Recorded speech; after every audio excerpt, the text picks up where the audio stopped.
Hello and welcome to the Center for LGBTQ and Gender Studies and Religion here at Pacific School of Religion.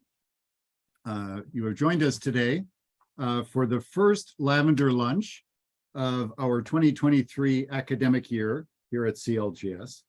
And Maij Mai will be leading us in a discussion of decolonizing spiritual faith-based exploration and formation.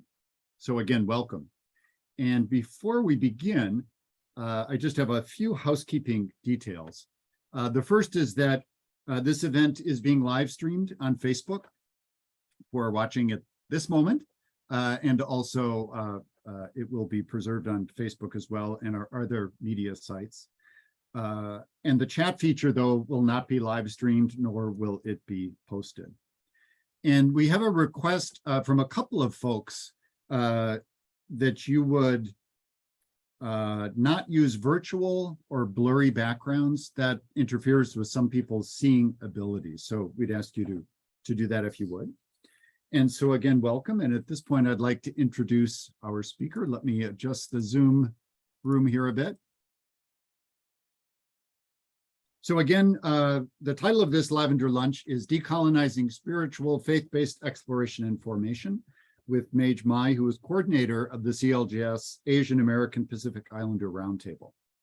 And in today's Lavender Lunch, Maij explores with us some possibilities that can exist when cultivating spiritual faith-based exploration and formation spaces, particularly for marginalized communities whose experiences do not align with institutionalized faith-based spaces, traditions, and communities.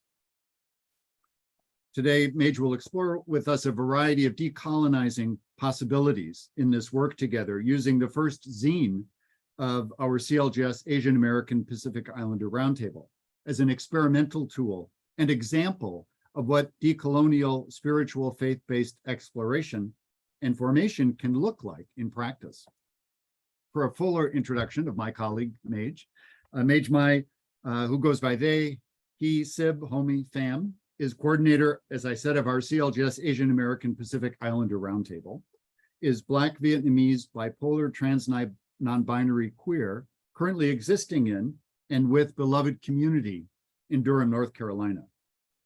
Maij's formal education and training consists of a Bachelor of Arts degree in Sociology and Women, Gender, and Sexuality Studies, as well as a Master of Divinity degree from Wake Forest University. A creative visionary, organizer, and liberation companion from the Southern United States, their sole work centers the bodies, voices, and lived experiences of oppressed peoples striving to transform their imaginations and the world. And so I am pleased and excited and thrilled to turn this over to my colleague, Maij. Awesome. Thank you for the lovely introduction, Brittany. And it's so wonderful to see everyone in this space. It's a Tuesday. We're living our best lives. We're here. I'm excited to be here. I hope you're excited to be here. If you're not, that's okay too. I want you to feel the emotions that you have. I do have a presentation to go along just because I'm a visual person. I know other people can be visual people as well. So I will share my screen now so that folks can get into that. And I want to make sure, great. So decolonizing spiritual and faith-based exploration and formation. What does that mean? What does that look like? We're going to get into it. As Bernie shared earlier, I am the roundtable coordinator for our Asian American and Pacific Islander Roundtable table. And a lot of the inspiration for this work comes from my own lived experience of just wanting to figure out who I am in a world that is still experiencing the implications of what it means to colonize spaces. What is coloniality? What does it mean to be colonized? How does that impact people? Is it just a historical event that happened like decades ago that like people kind of like read about and then move forward into the future and being like that happened in the past? Or is it something that continuously has an impact on who we are, what that shapes, and how we move forward in the future? Before we begin, I do want to just invite folks to take a breath if that feels good for you. You can place yourself in a posture of meditation, either closing your eyes or softening your gaze. You can turn off your camera if you need to, whatever feels good to you in this space.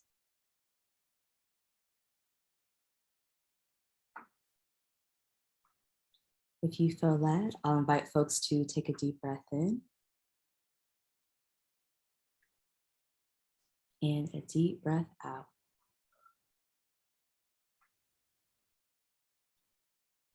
I encourage you, I invite you to take awareness and inventory of what's currently coming up for you in your body.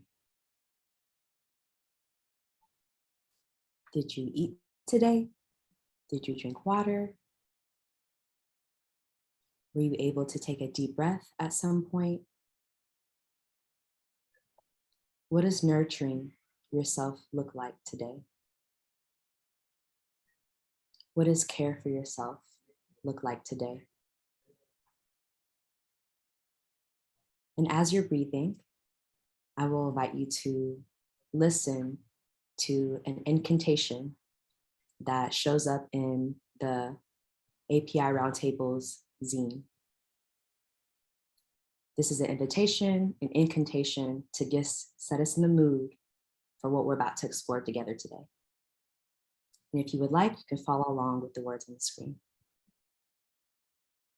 The orange left on the altar, which is the zine name, is a zine, a message, a spell, an incantation, a memory, where queer and gender transcendent Asian American and Pacific Islander folks, and probably many others, can explore, ruminate on, tangibly and intangibly experiment with what spiritual formation and embodiment can and may look like for them.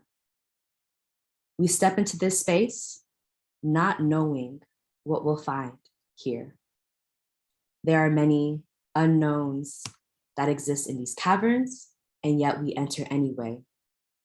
The pull to explore is unyielding and tempts us with ourselves. I don't know what will come out, but surrender is key to releasing pain. And the incessant cry trapped within my throat, our throat, is crawling towards the surface. May you find peace in knowing that anything is possible within these pages and within these spaces. May you feel empowered to alchemize and cultivate whatever this zine and this space sparks for you. Pace yourself. You are bound to explode, but no worries. It is possible to rebuild again a new world where your muchness will always be welcomed. I can't wait to meet you on the horizon where divinity and humanity can collide, sprinkling moon dust on everything and anything that glimmers in the moonlight. Let us be. Deep breath in and a deep breath out. And when you feel ready, I'll invite you to come back to the space slowly and surely as you feel like.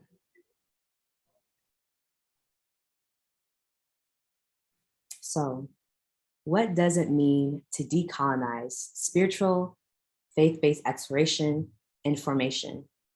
To really understand and answer this question, I think it is always helpful to guide people towards dictionary definitions of what any of these words mean.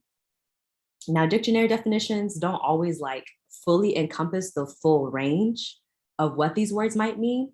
But when I think about, and when we think about what it means to create accessible learning environments, and we're talking to people in our everyday lives, and we're talking about what it means to decolonize spiritual faith-based exploration formation, more likely than not, if someone is not familiar with any of these words, they are going to probably do a dictionary definition search of what any of these words mean.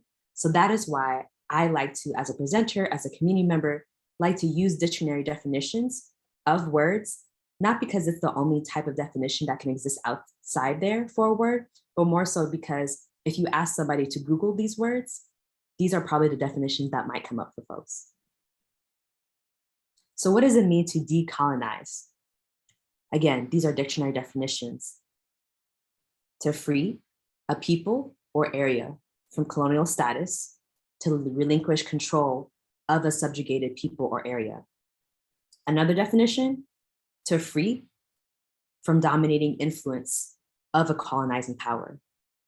And a third definition, to identify, challenge, revise, and replace assumptions, ideas, values, practices, ways of being, embodiment that reflect a colonizer's dominating influence, and especially within this particular context, a Eurocentric dominating influence.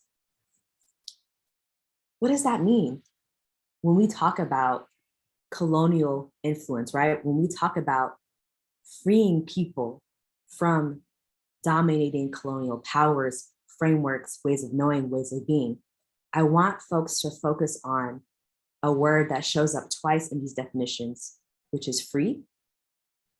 And I also want folks to focus on the words identify, challenge, revise, and replace. And then lastly, I do want folks to focus on the word coloniality or colonizing and what that actually means, right? Because when we talk about decolonizing, we're dealing with coloniality. Coloniality, what is that? What does it mean to free people from colonial constructs, frameworks, ways of being, existence, worlds, et cetera, right? It's helpful to understand what exactly is the impact of a colonial landscape, right? We're talking about linear models of time and space, right? We start the day here, we end the day here. There's only one direction of moving, past, present, future, right? Whereas in a lot of decolonial spaces, whereas coloniality says there's a linear understanding of time and space, a lot of other spaces before colonizing influence came to wherever it came to be, have a cyclical understanding of time and space, right? Which is different from a colonial understanding of time and space. Another impact of coloniality includes strict and unbending categorizations for identity and embodiment, right? AKA heterosexuality and cisgenderness, right?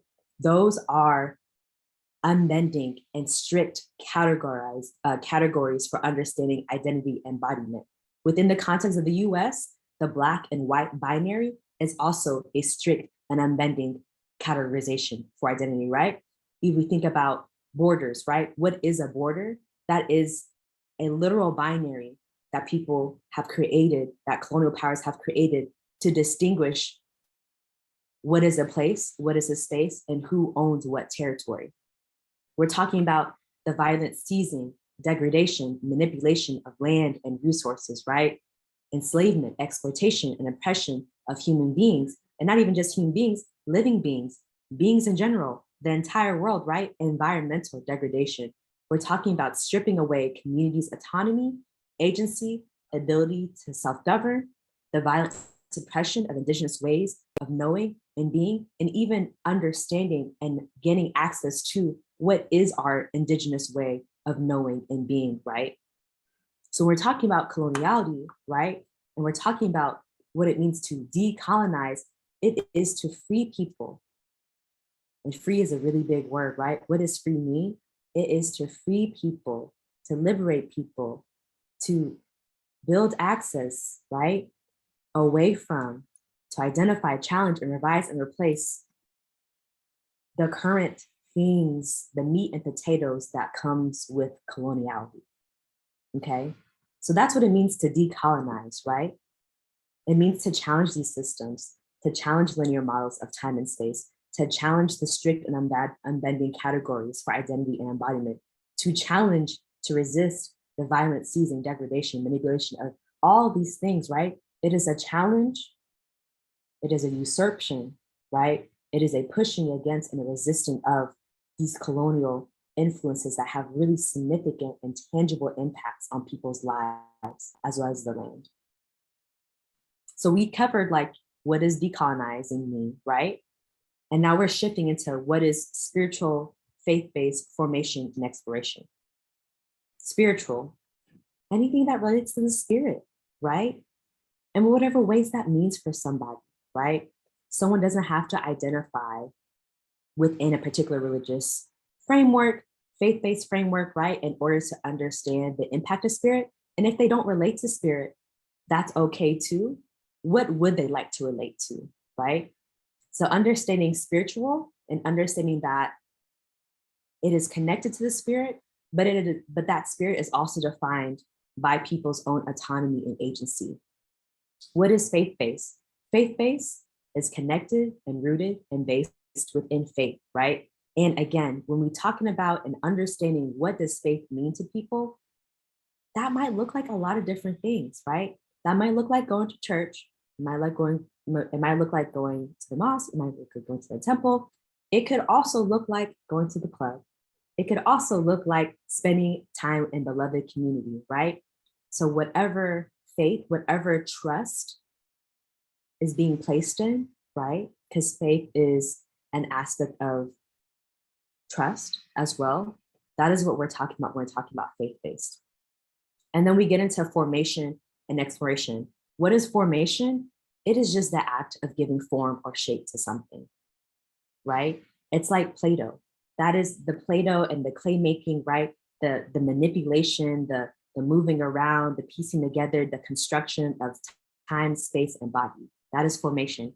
Exploration is to investigate, study, analyze, look into, right? And exploration is an interesting word to think about and use within the context of decolonizing, because exploration has also been used as a very violent way of moving through the world, exploring other lands and countries, right? And then taking and usurping and seizing those lands for yourself or those people for yourself as well. So when we think about exploration, we are thinking about what does it even mean to have a decolonized understanding of exploration that doesn't lead to death and enslavement and power control, okay?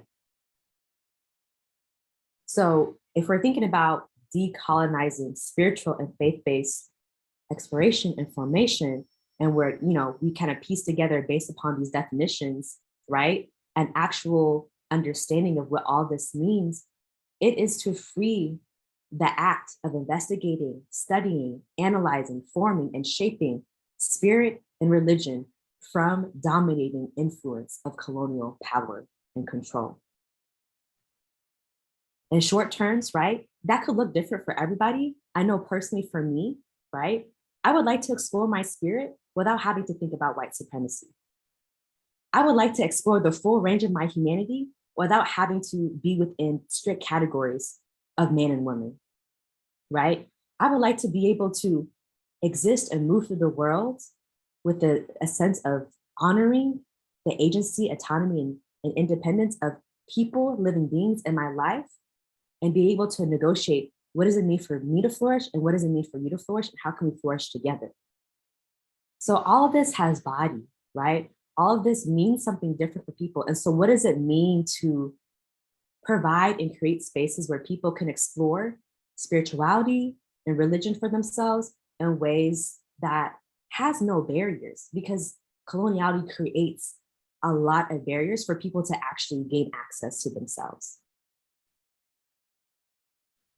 More about what this work can look like, it can look like challenging and dismantling spiritual and faith-based practices and identities that are rooted within oppressive structures of coloniality.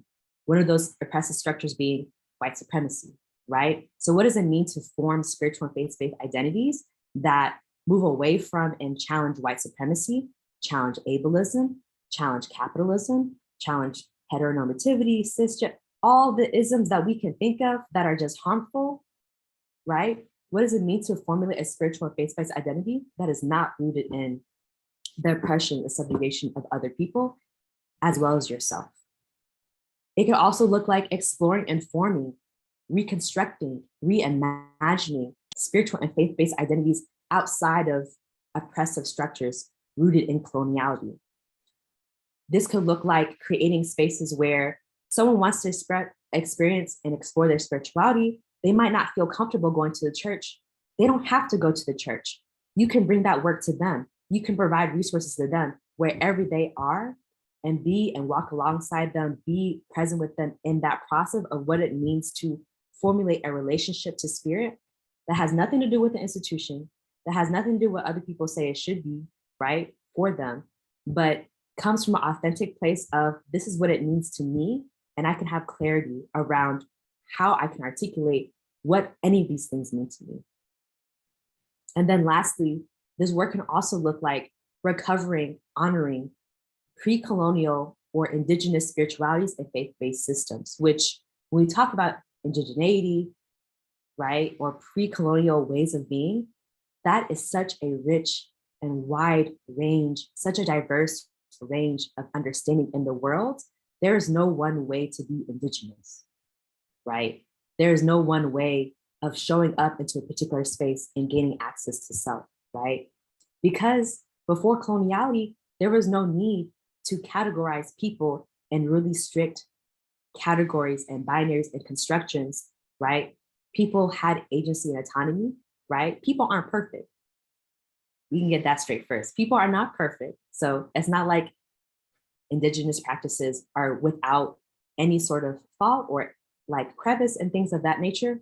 But we are trying to figure out who was I before other people started telling me what I should and could be in the world, right?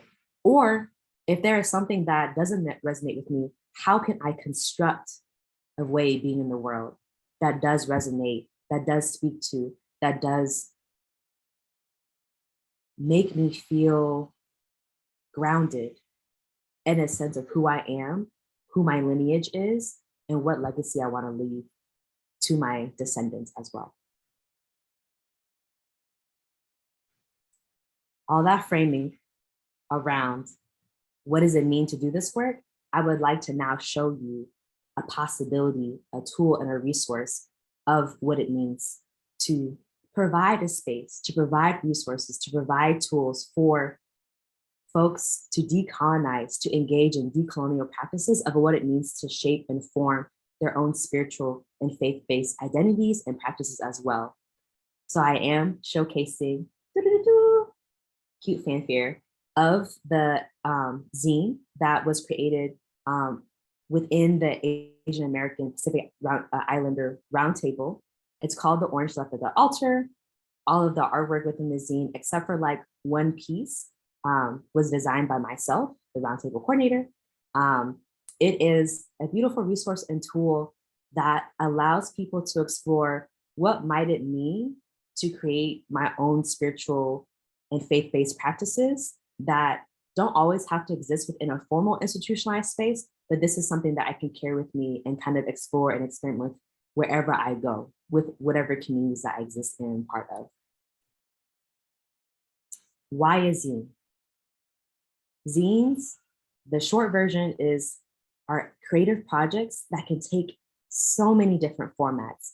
They kind of look like magazines, right? But like even then, I've seen so many zines out there and none of them look the same. No one takes the same approach to making a zine. None of them look the same. They all have their own kind of body and approach to them. But ultimately, why a zine? Zines historically have been community resources and projects that people have used to disseminate information in accessible ways within their community.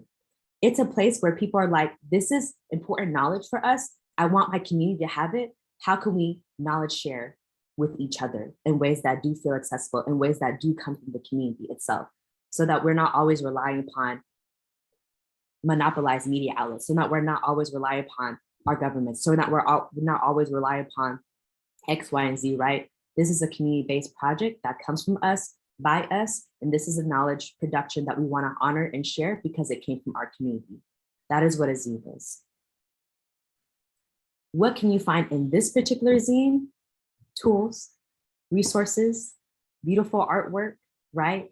That centers and frames what it means to build liberating and radical models of spirituality and faith from a queer and trans API perspective, because I am a queer and trans API person. And then who is the zine for? The zine is for anyone who wants to explore. Was it designed with queer and trans API folks in mind? Absolutely, right? And also, folks who want to explore it are open to explore it. It's public for view and is available for all to really interact with and engage with as well. So we're going to get into it. So I'm going to move to this. Bernie, can you see the zine? Okay, great. I just want to make sure everyone can see the zine. So this is a zine. It is 50 pages long. We're not going to go through all 50 pages because I do want to leave room for Q&A as well. But I do want to guide folks through some of the activities in the zine that troubles and helps folks decolonize our understanding of what spiritual and faith-based formation can even look like. So this is the cover. Incantation, you've already seen this and familiar with this. This is what we use to ground ourselves today. This is an introduction with like background information because we want to just make sure people understand the context of where the zine came from. And so we're going to go to the first kind of introduction or kind of like activity that folks can explore in the zine, right? When we're talking about specifically API community, it is really important to even trouble and decolonize what AAPI even means or API even means, right? If you think about how the US Census defines API, if you think about how people typically try to categorize API folks, it includes folks from Far East, Southeast Asia, the Indian subcontinent, includes Cambodia, China, India, Japan, Korea, Malaysia, Pakistan, Philippine Islands, Thailand, Vietnam. That is the US Census Bureau's interpretation and definition of API. And then you have all these other definitions of API that kind of contain the greater diaspora of what it even means to be an AAPI person, right? This is an example. These definitions are examples of a colonial understanding of API, right? Why do we have these definitions? What is the purpose of these definitions, right? Does it serve API folks or does it serve white people, right? That's the question, right? When we're coming up with the categories of API, Black, Latinx, Latina, talking about even like gender, like woman, man, any of these categories, what is the purpose of describing this category? And for whose purpose are we defining these communities in this particular way, right? And then I share examples of what it means to be API from queer and trans API folks themselves, right? So when we're talking about what does it mean to decolonize, right? Our definition of what it means to be API, we have like the US Census Bureau understanding of API, and then we have API folks' own articulation of what it means to be API. To highlight some of them, from Ocean Vuong, from their novel On Earth We're Briefly Gorgeous, there's a quote where they describe, "All this time I told myself, we were born from war, but I was wrong, Ma. We were born from beauty. Let no one mistake us for the fruit of violence, but that violence, having passed through the fruit, failed to spoil it." That definition is so different from Asian, a person having origins in any of the original peoples of the Far East, Southeast Asia, or the Indian subcontinent. There is a different tonality. There is a different edge. There is a different feeling and way of understanding oneself when we start to decolonize and even understand what these categories mean to individuals, which really just means it means something different to everybody, even amongst API community members, right? My body is a layer of who I am, yet most things cannot be told through physical appearance. Chelamin, right? Another definition from a queer API person, right, about what API identity means from them that have nothing to do with signaling to white people, this is what an Asian person means and looks like, right? But have everything to do with how do I understand my own identity? How do I form that for myself in ways that feel radical, right? So this is an example of what it means to create decolonial spaces for folks to engage in spiritual and faith-based exploration identity. It is helping people move away from, yes, there is a standard definition within this context of what API means, right? I work and pull together the API Roundtable Coordinator, but what we're really interested in is cultivating space where people can articulate radical definitions of what API means for them.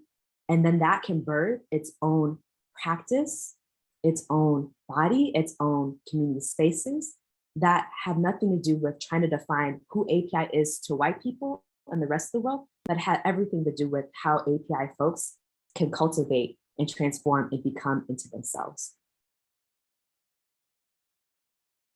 Another activity that I want us to go through is the activity of unraveling or decolonizing identity, right?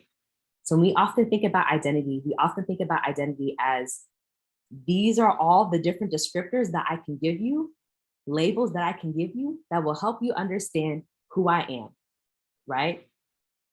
For example, when Bernie introduced me, Bernie was like, Maij is Black, trans, Vietnamese, disabled, neurodivergent, all these things, right? There's so many parts of what and who makes Maij up. And it can be a very confusing process. This is an essay just delineating how confusing identity can be, because within colonial constructs of what identity is, there are no nuances, right? There is no fluidity. There is no, well, this is the way in which my racial identity bleeds into my ability identity. This is how my queerness interacts with my gender transcendentness. This is how the context of which I am. There is no space for the fluidity in the growth and the transformation of identity within colonial constructs, right? And not only is there no space for that to be nuanced, but there is no space for folks to have agency within identity categories, right? If you're a queer person, you know, and you don't show up like a stereotypical queer person, whatever that means, right? It's like, well, are you really queer? And it's like, well, what is queerness, right? If you are an API person, right?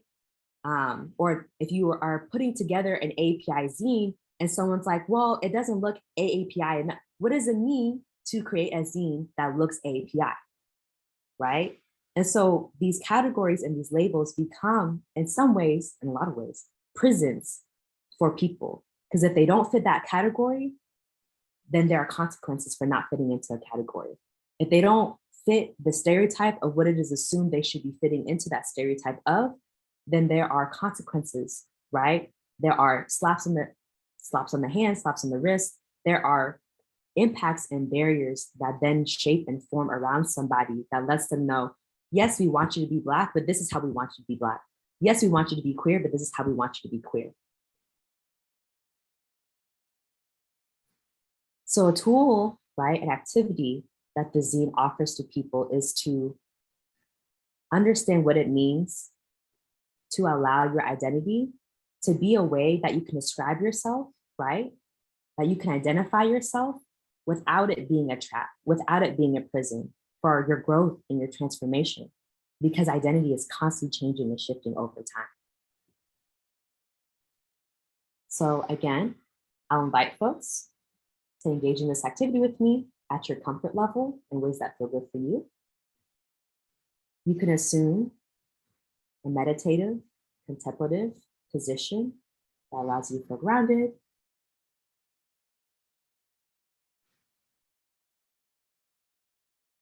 Take a second to breathe. And think about some of the different roles, labels, identities that you either assume or step into, right? Or roles, identities, labels that get placed onto you, right? Some examples being student, mother, worker, minister, teacher, friend, right? Think about some of the different roles. You either assume or get placed onto you. Hold that role, hold those identities, and let them come into the full scope of your body and of your mind.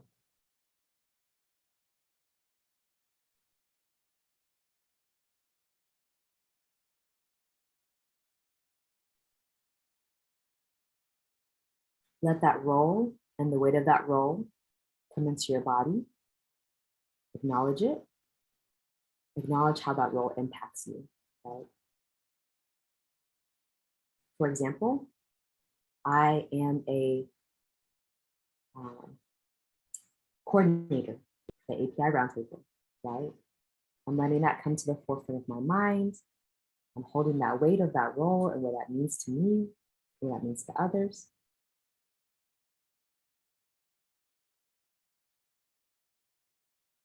And after you acknowledge whatever role came up for you, release, right? There's a breath that comes with release the expectations, the weight, sensations, and experiences attached to that role.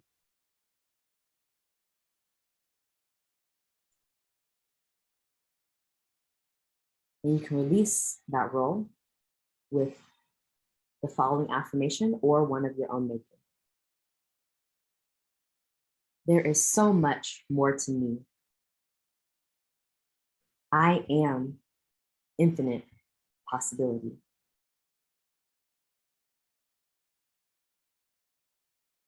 There is so much more to me. I am infinite possibility. Deep breath in and a deep breath out.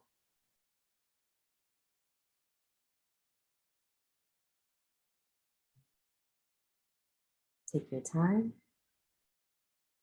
be in the space, and release that role, right? Because while it is important, and while you might have to step into it or other people might place it on you, it does not define you completely. It does not contain you. And it does not have to be a prison if it is that for you, right? So that is one example, right, of what it means to invite people to decolonize spiritual and faith-based exploration. And it's this sense of releasing, right, all these things that colonial constructs, colonial systems, and institutions want you to step into, even though you might have never asked for it, right? And it also invites people to acknowledge the roles and the reality of what's happening to them, while also allowing them to remember that there is so much infinite possibility out there for them to be as well.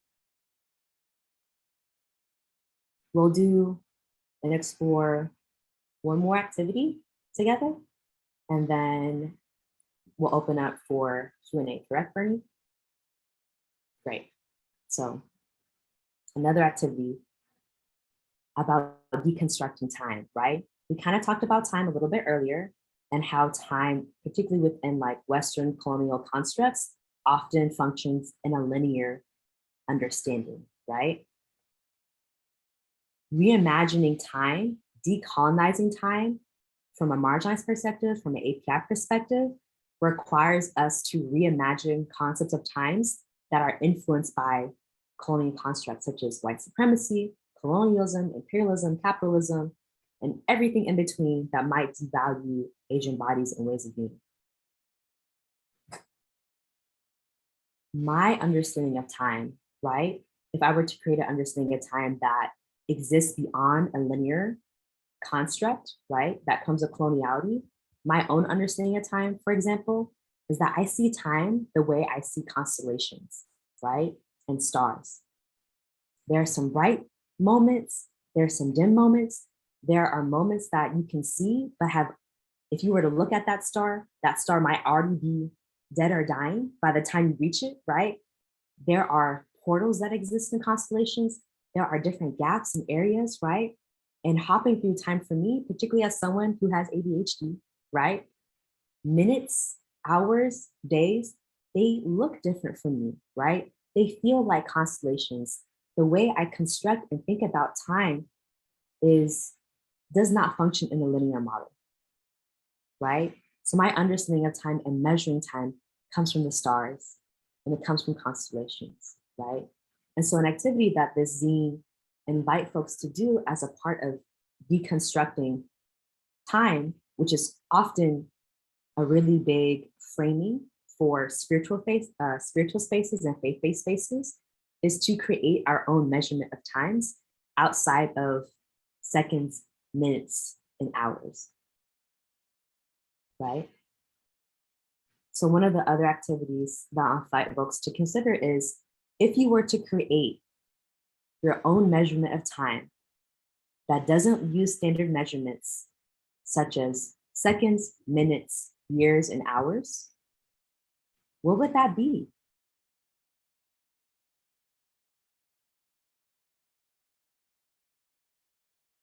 Would it be your dog waking you up in the morning to go to the bathroom?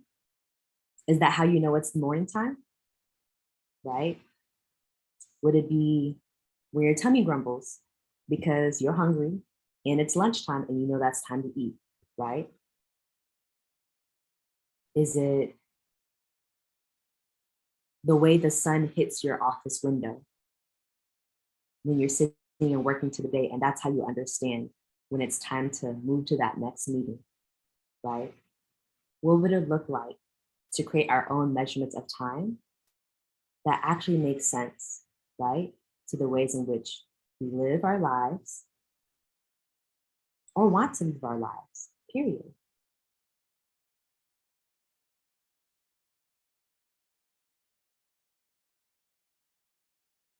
So again, another example of how this zine acts as a resource and guide is just offerings and invitations for folks to construct their own ideas connected to spirituality and faith in ways that don't always have to be connected to what other people tell us is supposed to be happening, right? When it comes to time, when it comes to identity, right? When it comes to embodiment. And then the last thing I'll highlight is that throughout the zine, if you ever get a chance to explore it, there are what I call angels, right? Which are these really cool, weird creatures with like multiple different eyes that I really, really love throughout the zine. And these angels, right, invite people to do things that colonial constructs will often not encourage us to do, right? Particularly marginalized communities. Take up space, right? Lean into fluidity, right? Breathe deeply, right? That is part of decolonizing spiritual and faith-based exploration, is to invite folks into ways of embodying themselves and their lives that colonial constructs like white supremacy, ableism, right? Anti-queerness, anti-trans movements, like what they want us to not do, which is to be ourselves. So how do we encourage people to really lean into themselves, or even creating a space that really embodies and encapsulates themselves? So we'll open it up for like Q&A. Super excited to see what comes up for folks within the Q&A portion.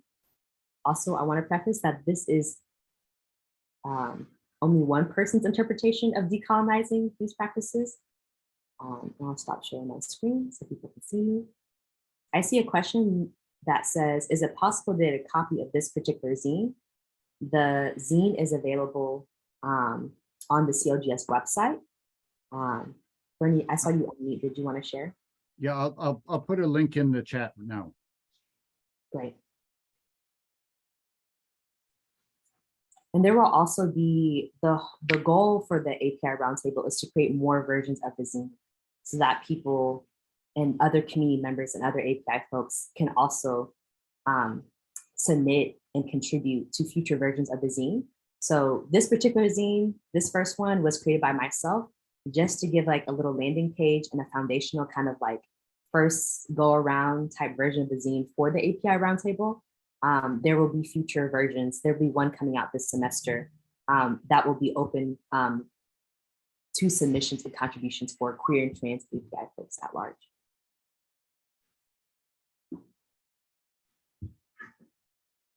And folks, comments or questions, please unmute yourself or put something in the chat box. I am still working on that link to put it in the.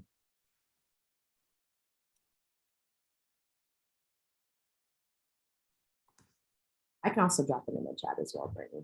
Thank you. That's helpful. Perfect. Since I already had it pulled up. There it is.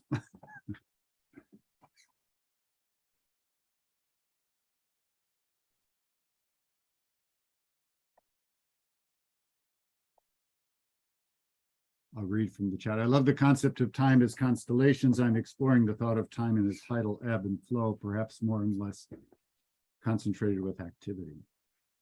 Mm-hmm.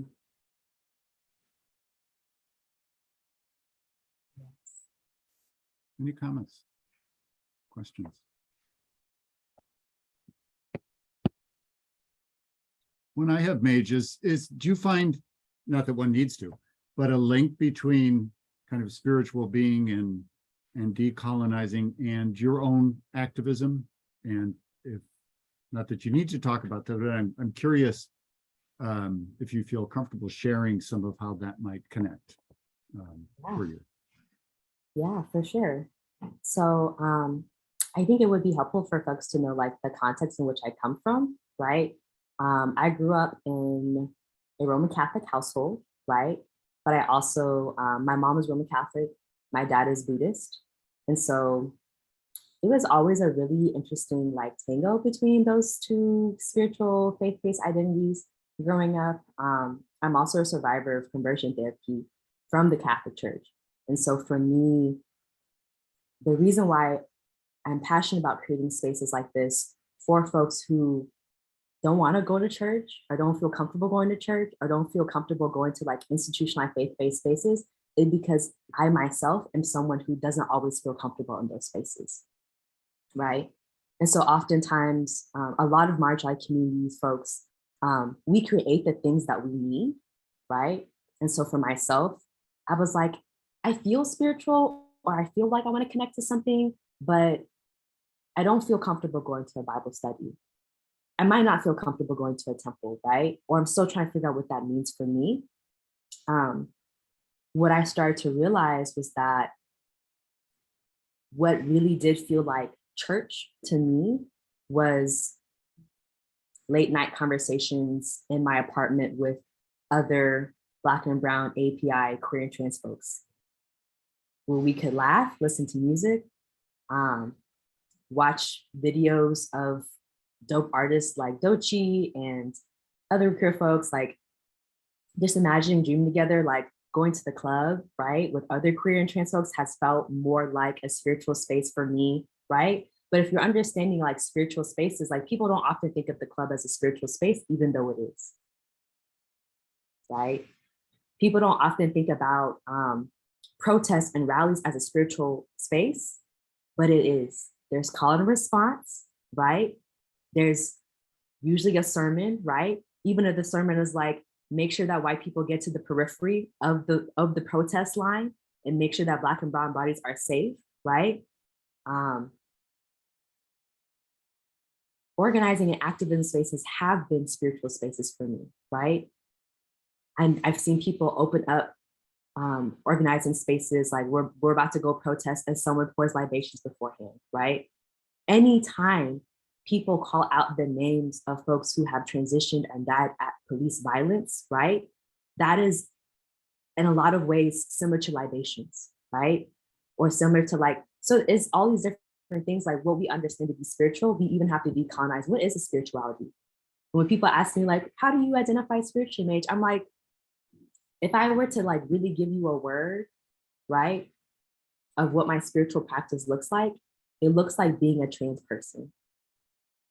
How I shape gender, how I bend my sexuality, who I love, right? how I create relationships, right? I'm a polyamorous relationship anarchist person, like that is a spirituality in itself. That's how I create a different iteration of church, right? So it's even just shaping and reframing what is a spirituality and what is a faith, right? Is really important to have that flexibility. Thank you. That's how I shape. Menachem. Mhm. Thank you so much. So I'm a spiritual director and a rabbi, and I work with a lot of people on their spiritual lives. They come to me, with questions about their relationship with the divine or what makes them come alive and who they are in the world. And spiritual direction I don't have an agenda. I don't have a 7-step plan to enlightenment or whatnot. So it really is based on what the person brings, and I follow their lead. So a question I have is, before someone ever comes to us to talk about their spiritual lives, what recommendations do you have for what we can do to create that atmosphere that allows for decolonizing? What can we do before someone even comes, right, about their spiritual lives? I think a suggestion or offering that I have is oftentimes, like, I'll have people come to me, right, and they're like, asking questions or answers and stuff like that. Something that we can do is to create spaces and places where people can explore questions, right? And explore themselves, right? Or even express like what that even means to them.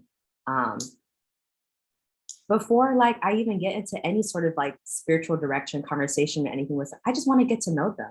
Who are you? Where did you come from? What is that? What has that looked like, right? How can you direct someone if you don't know the landscape of the ocean? Like, how can you give them a compass to like help them on their journey if you don't even know how they're even understanding direction, like a compass in general?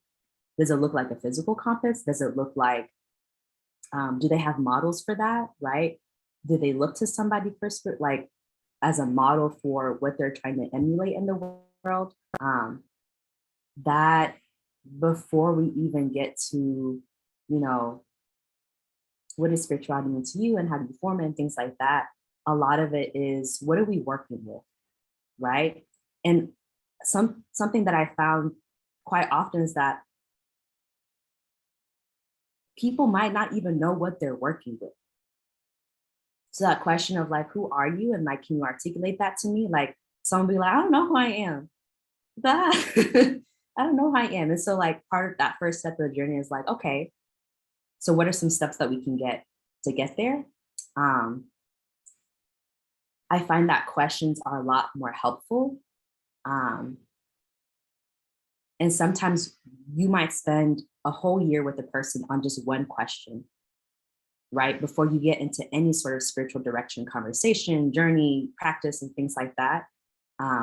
Because people are in the process of figuring out like what exactly do they have to work with? And oftentimes people don't know what they even have to work with because of the different barriers that coloniality has presented when accessing ourselves, right? You're like, until someone like, oh, like lean into your ancestors. Who are your ancestors? Someone's like, I don't even know who my ancestors are because of enslavement. That history, that legacy, that information has gotten lost in the sauce, right? So like it's working with people on, if you cannot get tapped into or understand like who your ancestors are, how can we broaden your understanding of ancestry, right? Outside of just a bloodline, right? Like James Baldwin, Audre Lorde, Polly Murray, right? Those are often ancestors that I bring up, right? That I do know, right? And it inspires me. And then if they want to go on a more in-depth journey into their own ancestral lineage as it relates to by blood, then it's like, okay, like what are the options out there for you? I hope that kind of answers your question. Maij, a comment and then a question from the chat. So from Reverend Ann, also love the different sense of time temporality when my cat hits the blinds or the Zoom screen. I know morning is on the way. She knows how to make sure I wake up. And then a question from Joelle. in the chat. How do we claim our own space and decolonize in places that don't always feel safe?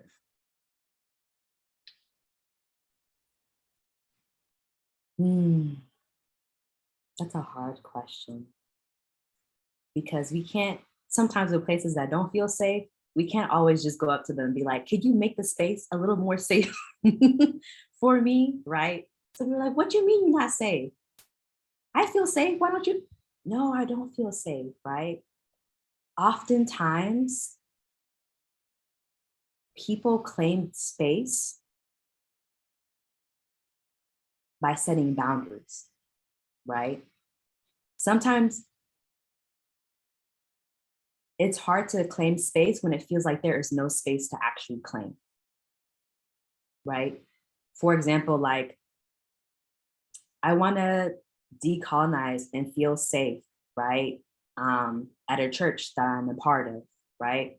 But people are not responsive or receptive to like the ideas that I have and things like that, right? And so instead of always trying to push and be like, I need you to listen to me and I need you to listen, if someone has shown you that they're not going to listen to you, what do you need to do and what decision do you need to make for yourself, right? So that you can find that space. And oftentimes I've seen queer and trans people set that boundary and create space for themselves by leaving the church. I have more space now because I left the church, right? Or people create these like almost like underground exploration spaces, right? Amongst each other, right? That's hush harbors are an example of how that's been done in the past, right? I want to claim my own space and I want to decolonize in places that don't feel safe. You got to be subvert about it. You got to be covert about it sometimes. Sometimes it doesn't help to tell people the entire blueprint of how you're going to be free, right? Because if they really found out the blueprint, right, they would do whatever it takes to co-opt it and to interrupt it. So sometimes it doesn't help to be the loudest voice in the room. It actually helps to be the quietest, not because your voice doesn't matter and you shouldn't be speaking out, but more so because we are being smart about this work, right? And we are making sure that people are as safe as possible, right? What are the underground railroads to decolonial spiritual formation, right? I'm not about to beg nobody to make it happen for me if they've shown me otherwise, right? And oftentimes people get lost in the sauce and they get so, what kills their spirit, right, is the begging. See my humanity, make this a safe place for me. If someone has shown you otherwise, I'm gonna take my own safety into my hands, right? And does that always look legal? Does that always look like the responsible, ethical ways that coloniality wants us to function? No. But this isn't about coloniality. This is about me and my freedom, right? And I will do that by any means possible, even if I have to sneakily hand you this pamphlet that will show you and direct you to a space, right? That will really hold you in the fullness of yourself. Maij, do we have time for one more question or Yeah. comment? It's Lynn, please go ahead. Hey folks, so great, Maij. I'm writing in the box and then I was like, I just want to speak because I'm a straight woman, if you want to put a label on me, but labels have been bothering me for eons. Labels have been deconstructing me for eons. And I think that's why I stay in theology, because it's a safe space spiritually and emotionally most of the time for me. And unlike you, I love church, but at the same time, when I Googled zine, it's clear that space and timelessness, there's so much creativity that's coming through your comments. And decolonization, as I moved through, I never saw gender, I never saw color, I just haven't been there. And I'm a white woman, but my ancestry is indigenous. And so even remembering that into the family unit of whiteness was huge. So it's beautiful to see. And then I wanted to bring up this feeling of love. There's to be that open. I'm very engaged in Swedenborg, And I was at the Franciscan School of Theology, then I was at San Francisco Theological Seminary. Now I'm here, right? So doing my DMin. And when you look at theology in general, spiritually, Swedenborg always fit, but I didn't dare go there. You know, we fit ourselves in these tracks, you know, to try to be out in the world in a relational way. You know, for me, single mom, needed to make the living, look more colonized so I could make it, that type feeling. So I'd just love your feedback a little bit about that, because I think you've crossed over a barrier for me that really feels lovely. And, you know, I've been wanting to see angels, and you know what, I read Swedenborg in my 20s and it was totally normal for me. So for me, that is also that liminal space that we spiritually cross over a lot as theologians, as people of, you know, all different races. And I think we, you know, just because my skin is white, I get put in a space. And I don't want that space. You know, I want timelessness. And so you've brought up so many wonderful things. I don't know if I'm making sense, but I think theologically we're in such an important time for this opening for all of us. So I just want to, you know, just open the door for you to have your last words. But I'm very, very impressed with, you know, the consciousness of not having a label, not having time, not having timelessness. And I got injured as a nurse, so I got out of the timeless thing for a while, and it was so nice to just get up when I got up, go to where I want to go, do what I want to do. And it's been only 1.5 years of that. You know, I have 5 kids and 7 grandkids, so I've been a busy mom, but it's beautiful to give up space and time to free yourself up. So anyway, I'm gabbing, but thank you. Very grateful. I mean, I think the last comment that I'll make that came up for me while listening to you speak is, what does decolonization mean for white people and white bodies, right? I say this all the time, and sometimes people are like, ha, ha, ha. But I'm like, I'm serious. I truly do not believe that white people creating these structures and these systems of oppression could have really loved themselves, right? To create capitalism, to create student loans, to create credit and debt. Like, how could you create a world and these systems and like really have a deep love for yourself and have an understanding of who you are, right? And so oftentimes people are like, well, how do I decolonize as a white person? How do I decolonize as a white person? It's like, I want you to really know who you are outside of your power, like, outside of control, right? If the knowledge and everything about who you are is dependent upon the enslavement and oppression and the manipulation and subjugation of other people, right? Do you really know yourself?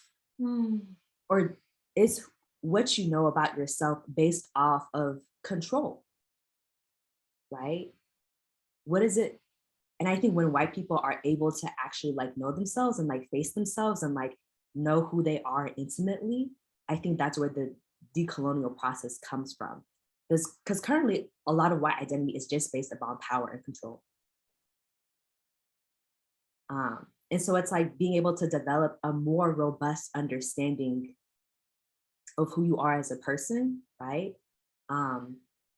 Is really important. I know, and I've talked to a lot of white people who are like, wow, Maij, like you make me feel so good when I talk. I'm like, I bet I do, right? Because I'm sure that I mirror and I evoke a deeper sense of understanding for you that white supremacy could never give you, right? And so it's like, how can white people cultivate that for themselves, for each other, right? So they're not always dependent upon brown and black bodies and API bodies to like shuffle and facilitate that for them. Yeah, I think it's a really important conversation that white people can have with themselves. Thank you so much, Maij. Thank you everybody for joining us. And And I did want to make mention of this Sunday. We're really excited. Our newest book has come out, The Wisdom of Transkite, Liberating Gender for Jews and Allies. And this has been the work of our Jewish Roundtable and our Transgender Roundtable. So join us online if you are interested. We will also record it. That's this Sunday, 6 p.m. Pacific time. So once again, thank you, Maij. Thank you for kicking off this year with this presentation. Thank you everyone for being here, and go to our website and see what we're up to next. Okay, have a good afternoon, evening, morning, day, everybody. Thank you.